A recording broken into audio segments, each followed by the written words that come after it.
Hello guys, आप सभी का मेरे यूट्यूब चैनल में स्वागत है।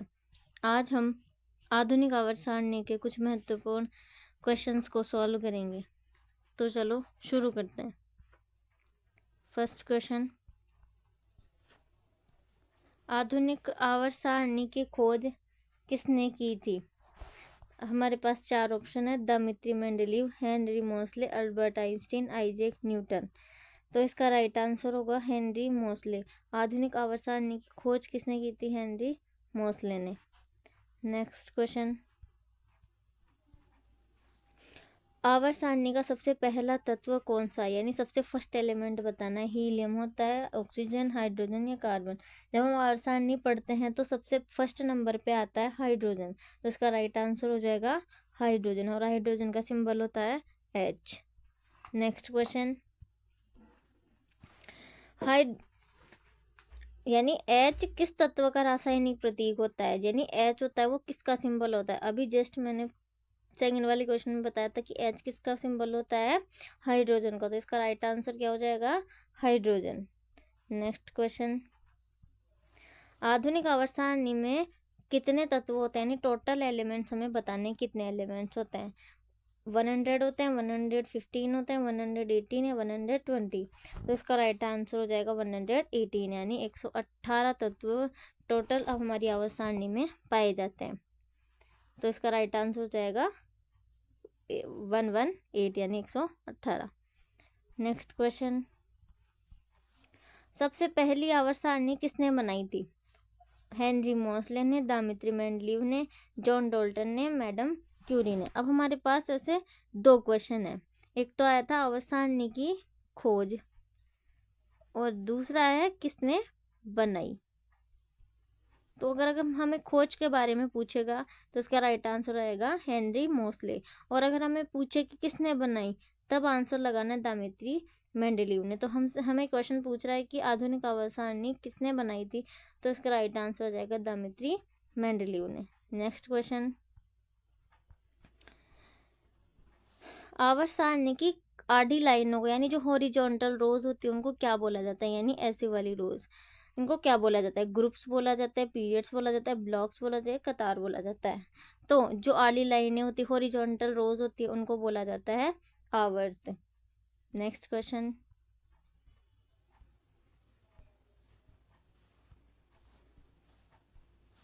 आधुनिक आवर्त सारणी में कितने आवर्त होते हैं, यानी टोटल जो ये अभी बताए थे ये आवर्त होते हैं, ये कितने होते हैं?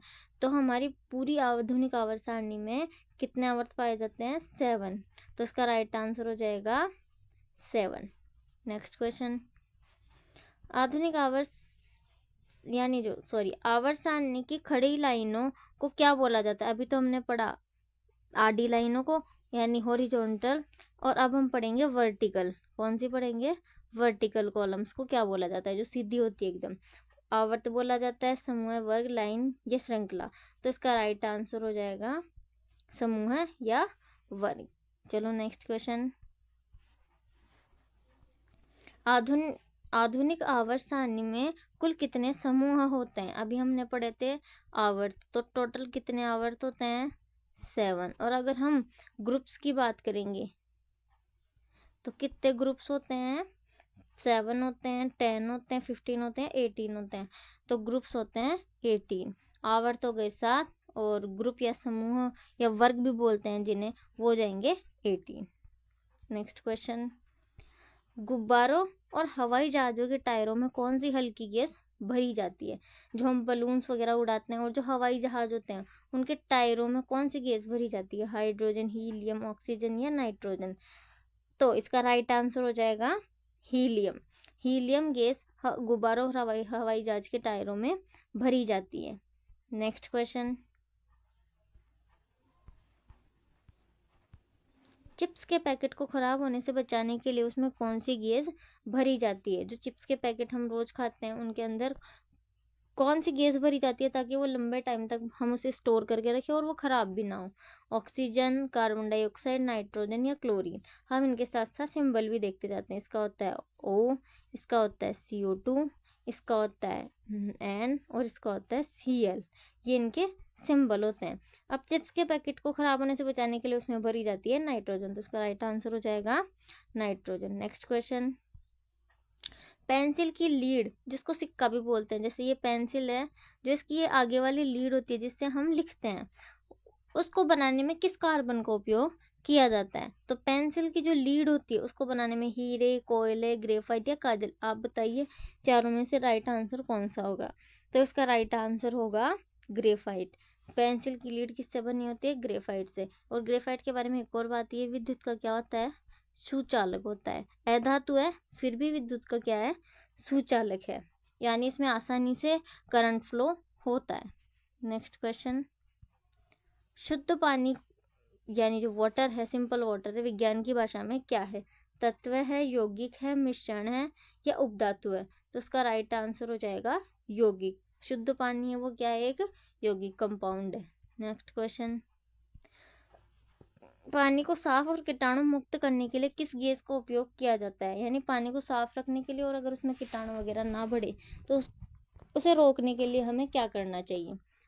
उसे रोकने के लिए हमें कौन सी गैस मिलानी चाहिए? नाइट्रोजन, हाइड्रोजन, क्लोरीन या नियोन? इसका राइट आंसर हो जाएगा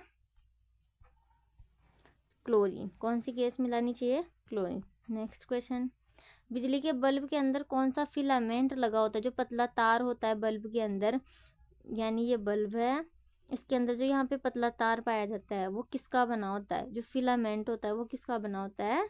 टंगस्टन का। किसका? टंगस्टन का। तो इसका राइट आंसर क्या हो जाएगा? टंगस्टन। नेक्स्ट क्वेश्चन, कंप्यूटर और मोबाइल की चिप्स बनाने में किस तत्व का उपयोग होता है? जो मोबाइल की चिप्स वगैरह होती है, बैटरी वगैरह होती है, उसमें कार्बन यूज होता है, सिलिकॉन, सोना या चांदी?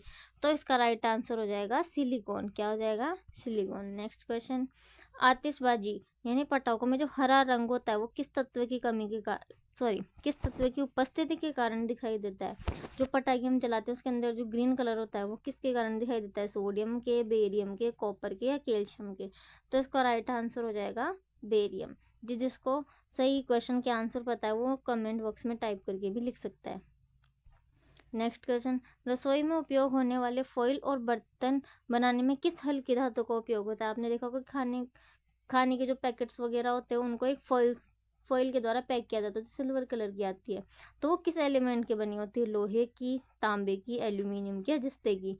तो वो बनी होती है एल्यूमिनियम की। तो इसका राइट आंसर क्या हो जाएगा?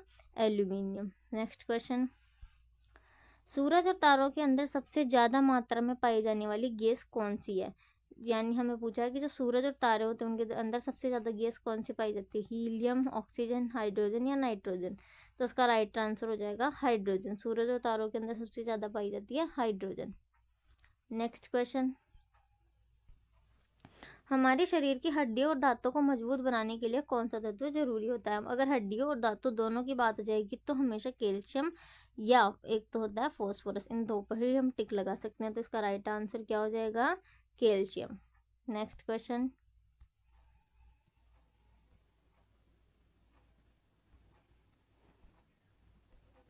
हमारे खून में कौन सा तत्व पाया जाता है जिससे खून की कमी नहीं होती? हमारे ब्लड में कैल्शियम होता है, लोहा होता है, तांबा होता है, आयोडीन होता है? हमारे ब्लड में होता है लोहा यानी आयरन होता है। तो इसका राइट आंसर हो जाएगा आयरन। नेक्स्ट क्वेश्चन,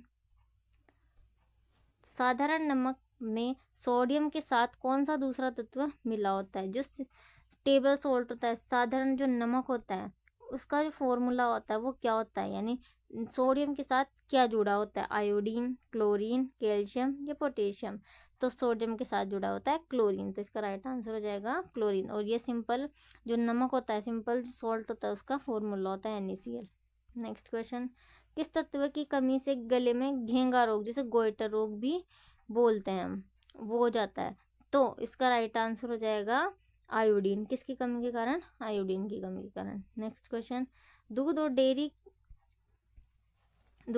उत्पादों में सबसे प्रचुर मात्रा में मिलने वाला तत्व है? अगर दूध की बात आ जाए, दही की, तो उनमें सबसे ज्यादा कौन सा तत्व पाया जाता है? सोना, कैल्शियम, जिंक, मैग्नीशियम? सबको पता है कि दूध और डेयरी उत्पादों में सबसे ज्यादा कैल्शियम पाया जाता है। नेक्स्ट क्वेश्चन, आवर्त सारणी में सबसे हल्की धातु यानी लाइटेस्ट मेटल बतानी है कौन सी होती है? सबसे हल्की हाइड्रोजन होती है, हीलियम होती है, लिथियम होती है या सोडियम होती है। अगर हल्की धातु की बात करेंगे तो तब राइट आंसर हमें लिथियम पे लगाना है। अब इसमें 2-3 बार कंफ्यूजन हो जाती है हमें। जैसे सबसे हल्की गैस की बात करेंगे, अगर हमें सबसे पूछा जाए कि सबसे हल्की गैस कौन सी है, हाइड्रोजन है या हीलियम है, हाइड्रोजन है या हीलियम है सबसे हल्की गैस, सॉरी हीलियम है, तो सबसे हल्की गैस आती है हाइड्रोजन। कौन सी है? हाइड्रोजन। अगर हल्की गैस की बात करेंगे तो हाइड्रोजन। लेकिन हमें ये लगता है कि गुब्बारों में और हवाई जहाज के टायरों में भरी जाती है तो सबसे हल्की गैस यही मानते हैं हम, लेकिन ये इसका राइट आंसर नहीं होता। हल्की गैस सबसे कौन सी है? हाइड्रोजन। और सबसे हल्की धातु की बात करेंगे तो आ जाएगा लिथियम, तो इसका राइट आंसर हो जाएगा लिथियम। नेक्स्ट क्वेश्चन, वह कौन सी धातु है जो इतनी मुलायम होती है कि उसे चाकू से भी काटा जा सकता है? लोहा, तांबा, सोडियम या एल्यूमिनियम? तो वो होती है एक तो सोडियम और एक होती है पोटेशियम। कौन सी होती है? सोडियम और पोटेशियम, दो ऐसी धातु है जिन्हें आसानी से चाकू से काटा जा सकता है। नेक्स्ट क्वेश्चन, थर्मामीटर के अंदर चमकने वाला कौन सा तत्व है जो तरल रूप में रहता है? पानी है, अल्कोहल है, पारा है या चांदी है? तो थर्मामीटर के अंदर जो चमकने वाला पदार्थ है वो होता है पारा, तो इसका राइट आंसर हो जाएगा पारा। पृथ्वी पर पाया जाने वाला सबसे कठोर प्राकृतिक पदार्थ कौन सा है, यानी सबसे हार्डेस्ट पदार्थ कौन सा है? तो ग्रेफाइट है, लोहा है, हीरा है या प्लेटिनम है? तो सबसे हार्डेस्ट जो पदार्थ है, प्राकृतिक पदार्थ है, वो है हीरा, तो इसका राइट आंसर हो जाएगा हीरा। नेक्स्ट क्वेश्चन, Fe किस महत्वपूर्ण और मजबूत धातु का रासायनिक प्रतीक है? अब एक एक के हम प्रतीक देखते हैं। कॉपर का होता है Cu, सोने का होता है Au, लोहे का होता है Fe और चांदी का होता है Ag। तो इसका राइट आंसर क्या हो जाएगा? लोहा, यानी option C. Next question, Ag किस चमकीली धातु का रासायनिक प्रतीक है? अभी तो हमने पढ़ा था कौन सा, फर्स्ट हमने Fe पढ़ा था, अब पढ़ेंगे Ag किस धातु का रासायनिक प्रतीक है? सोना, चांदी, तांबा या एल्यूमिनियम? तो इसका राइट आंसर क्या होगा? हम सबसे पहले सभी के प्रतीक पढ़ लेते हैं। यानी सबसे पहले सोने का क्या होता है? Au, चांदी का Ag, तांबे का Cu और एल्यूमिनियम का Al। तो इसका राइट आंसर क्या हो जाएगा? चांदी। नेक्स्ट क्वेश्चन, सबसे कीमती और चमकीली धातु सोना का रासायनिक प्रतीक क्या होता है? अभी जस्ट हमने पढ़ा था सोने का रासायनिक प्रतीक होता है वो क्या होता है? Au। और Ag किसका होता है? चांदी का। किसका होता है? चांदी का। नेक्स्ट क्वेश्चन, सफेद सोना जो व्हाइट गोल्ड होता है किस मूल्यवान धातु को कहा जाता है? चांदी, प्लेटिनम, एल्यूमिनियम, जस्ता? अगर आप ऑप्शन ए पे टिक करोगे तो वो आपका क्या हो जाएगा? रॉन्ग। इसका राइट आंसर होगा डी, यानी प्लेटिनम। व्हाइट गोल्ड किसको बोला जाता है? प्लेटिनम। एक तो ये सबसे ज्यादा दुर्लभ है, इसको पाया जाना भी दुर्लभ, इसका आसानी से नहीं मिलता ये, और ये वाइट रंग का होता है, एकदम सोने की तरह चमकता है, इसीलिए इसको वाइट गोल्ड भी बोला जाता है। नेक्स्ट क्वेश्चन, इनमें से कौन सा एक तत्व अधातु है लेकिन फिर भी वह बिजली का सुचालक है? अभी जस्ट हमने ऊपर वाले क्वेश्चंस में देखा था कि एक अधातु थी फिर भी वो विद्युत की सुचालक थी, तो वो कौन सी थी? ग्रेफाइट। कौन सी थी? ग्रेफाइट। तो इसका राइट आंसर क्या हो जाएगा? ग्रेफाइट। नेक्स्ट क्वेश्चन, बिजली के तार बनाने के लिए सबसे ज्यादा किस धातु का उपयोग किया जाता है? तो जो बिजली के लंबे लंबे तार बनाए जाते हैं उनमें किसका यूज होता है? लोहे का, तांबे का, चांदी का या दस्ते का? तो सबसे ज्यादा बिजली के तार बनाने में तांबे का यूज होता है। नेक्स्ट क्वेश्चन, हवा में सबसे ज्यादा मात्रा में यानी लगभग 78% कौन सी गैस पाई जाती है? ऑक्सीजन, कार्बन डाइऑक्साइड, नाइट्रोजन या हीलियम? 78% यानी सबसे ज्यादा मात्रा में पाई जाती है नाइट्रोजन, तो इसका राइट आंसर क्या हो जाएगा? नाइट्रोजन। नेक्स्ट क्वेश्चन, आग को जलने में मदद करने वाली सबसे जरूरी गैस कौन सी होती है? अगर कहीं पर आग लगी है तो वहां पर कौन सी गैस होनी चाहिए जिसकी वजह से आग लगी है? तो वो है ऑक्सीजन। अगर किसी जगह पे ऑक्सीजन नहीं है तो वहाँ पर आग भी नहीं लग सकती। जैसे आप एक प्रैक्टिकल कर सकते हो, जैसे एक कैंडल आपने जलाई और उसके ऊपर एक ग्लास रखा, तो आप जैसे उसके ऊपर ग्लास रखोगे वो जलना बंद हो जाएगी, और आपने जैसे ही हटाया फिर जलाया तो वो जल जाएगी। अगर आपने गिलास रखा तो ऑक्सीजन लेवल कम हो जाता है, इसी वजह से आग नहीं लग पाती। नेक्स्ट क्वेश्चन, पौधे अपना भोजन बनाने के लिए किस गैस को हवा से लेते हैं? ऑक्सीजन को, नाइट्रोजन को, कार्बन डाइऑक्साइड को, हीलियम को। अगर पौधे ऑक्सीजन लेने लग जाएंगे तो हम क्या लेंगे सांस में? सबको पता है कि जो पौधे वो अपना भोजन बनाने के लिए कौन सी गैस लेते हैं? CO2 यानी कार्बन डाइऑक्साइड। और हमें कौन सी गैस कन्वर्ट करके देते हैं? ऑक्सीजन, ताकि हम आसानी से सांस ले सके। नेक्स्ट क्वेश्चन, आप मुझे कमेंट बॉक्स में सभी बच्चे जो प्रकाश संश्लेषण का जो फॉर्मूला होता है, कौन सा प्रकाश संश्लेषण का जो फॉर्मूला होता है वो आप मुझे टाइप करके भेजेंगे, ठीक। नेक्स्ट क्वेश्चन, सी प्रतीक का उपयोग आवर्त सारणी में किस तत्व के लिए किया जाता है? जो सी जो प्रतीक होता है वो कैल्शियम के लिए होता है, क्लोरीन के लिए, कार्बन के लिए, तांबे के लिए। तो कैल्शियम के लिए तो किसका यूज होता है? Ca का, क्लोरीन के लिए Cl, कार्बन C और तांबा C। तो इसका राइट आंसर सबको पता चल गया होगा, कार्बन। नेक्स्ट क्वेश्चन, Mg किस रासायनिक तत्व का प्रतीक होता है? मैग्नीज का तो Mn होता है, मैग्नीशियम का Mg होता है, चांदी का Ag और तांबे का Cu। तो इसका राइट आंसर क्या हो जाएगा? मैग्नीशियम। नेक्स्ट क्वेश्चन, अक्रिय गैसें जो नोबल गैसेस होती है आवर्त सारणी के किस समूह में रखी जाती है? जो नोबल गैसेस होती है वो समूह फर्स्ट में रखी जाती है 10 में, 17 में या 18 में।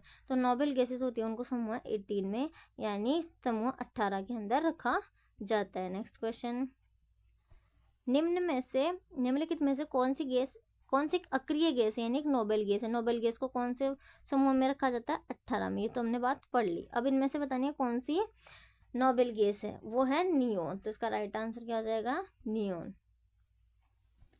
तत्व एलिमेंट की सबसे छोटी और बुनियादी इकाई क्या होती है? सबसे छोटी इकाई क्या होती है? सेल होती है यानी कोशिका होती है, एटम यानी परमाणु होती है, पानी की बूंद या धागा। तो सबसे छोटी इकाई होती है परमाणु।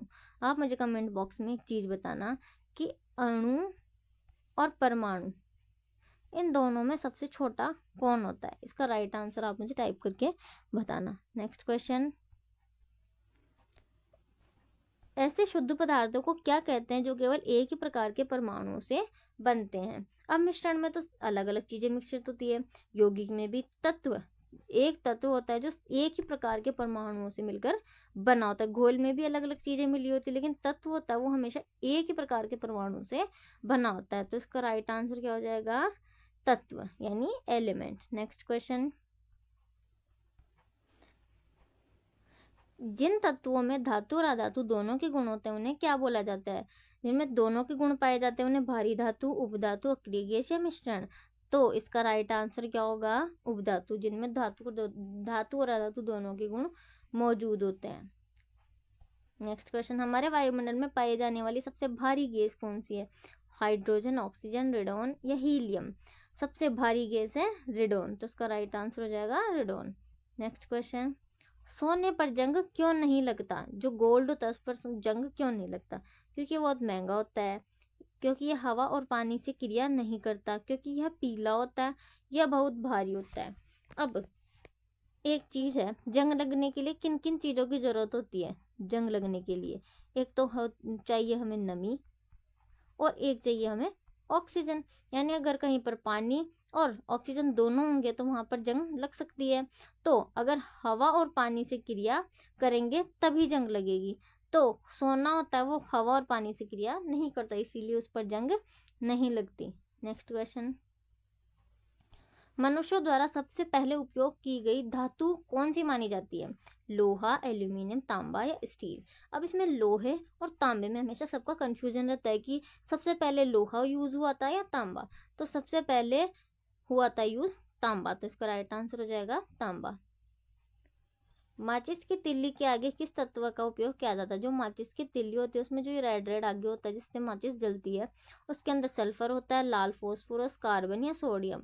आपको सबको पता चली गया होगा, इसका राइट आंसर क्या हो जाएगा? लाल फॉस्फोरस। नेक्स्ट क्वेश्चन, हड्डियों के विकास के लिए कैल्शियम के साथ दूसरा कौन सा तत्व? अभी मैंने बताया था हड्डी और दांत के अंदर कौन सा तत्व पाया जाता है? वो है कैल्शियम। और कैल्शियम के साथ साथ कौन सा तत्व पाया जाता है? फॉस्फोरस। तो राइट आंसर हो जाएगा फॉस्फोरस। नेक्स्ट क्वेश्चन और आज का लास्ट क्वेश्चन, सोने और चांदी के आभूषणों को साफ करने के लिए किस तेज अम्ल और एसिड का उपयोग किया जाता है? Nitric acid. किसका? अगर हमें हमारी ज्वेलरी साफ करवानी होती है तो किस एसिड का यूज होता है? Nitric acid. तो इसका राइट आंसर हो जाएगा नाइट्रिक एसिड। अगर आपको मेरी क्लास अच्छी लगी हो तो आप सब्सक्राइब और लाइक ज़रूर कीजिएगा, और ताकि मैं आपके लिए नए नए वीडियोस बना सकूं। Thank you for watching. अब मैं बोल रही हूँ।